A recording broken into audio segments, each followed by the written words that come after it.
Property surface tension. Surface tension क्या है? देखो, लिक्विड के सरफेस की प्रॉपर्टी होती है to remain in a minimum surface area.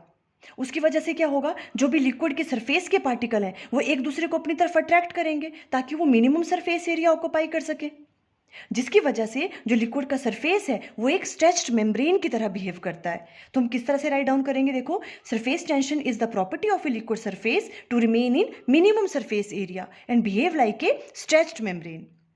For example, जैसे जो रेन ड्रॉप्स होती हैं और स्मॉल लिक्विड ड्रॉप्स की अगर हम बात करें तो वो किस शेप की होती हैं? स्फेरिकल शेप की होती हैं। वो स्फेरिकल शेप की ही क्यों होती हैं? Due to surface tension. Because for a given volume जो स्फेयर है उसकी जो सरफेस एरिया होता है वो मिनिमम होता है, इसलिए जो भी आपके पास रेन ड्रॉप्स हैं और जो स्मॉल लिक्विड ड्रॉप्स हैं वो किस शेप की होती हैं? स्फेरिकल शेप की होती हैं ड्यू टू सरफेस टेंशन, ताकि वो मिनिमम सरफेस एरिया ऑक्यूपाई कर सकें।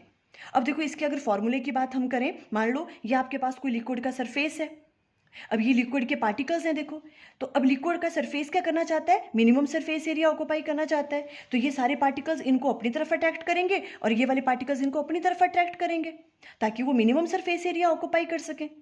अब अगर इस लिक्विड के सरफेस पे हम एक इमेजिनरी लाइन ड्रॉ करें जिसकी लेंथ L है, तो इस इमेजिनरी लाइन पे इस तरफ को भी फोर्स लगेगी और इस तरफ को भी फोर्स लगेगी।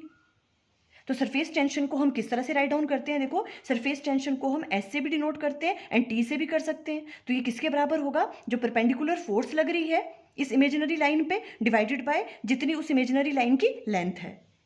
इस तरह से डिफाइन करते हैं सरफेस टेंशन को। अगर इसके SI यूनिट्स की बात करें तो देखो, फोर्स के होंगे न्यूटन, लेंथ के होंगे मीटर, न्यूटन पर मीटर। डायमेंशन फॉर्मूला की बात करें तो फोर्स के होंगे ML/T-2, लेंथ के होंगे L, तो ये कैलकुलेट करके आ जाएगा ML0T-2।